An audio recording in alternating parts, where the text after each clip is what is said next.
Magandang araw mga kapuso, narito po ang mga kaganapan dito lamang po sa Apoy sa Dugo. Dumating nga po ang mga pulis nang malaman nila na may nanggugulo nga dito sa bahay ni Vanessa at ito ay sina Kiara mga kapuso. Nahuli nga ng mga pulis ang mga kasamahan ni Kiara, ngunit may tama ng baril itong si Marco mga kapuso at agad naman na nadala sa ospital.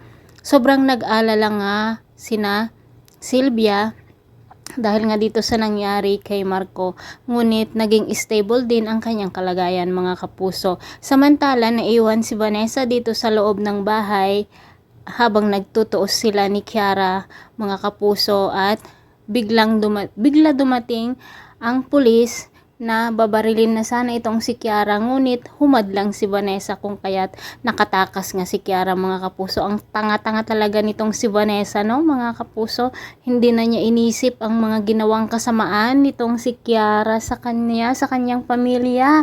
At dahil nga nakatakas si Kiara, may pagkakataon na naman siya na maghiganti at kinidnap nga niya si Mikay mga kapuso. Sobrang nag-alala nga sina Vanessa, ngunit wala silang magawa dahil nga hindi nila alam kung nasaan ngayon itong si Mikay.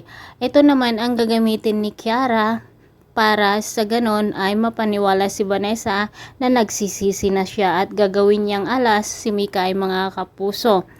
Pinuntahan nga ni Vanessa ang location o bahay na kung saan ay sinabi ni Kiara na nandoon siya at kasama niya si Mikay.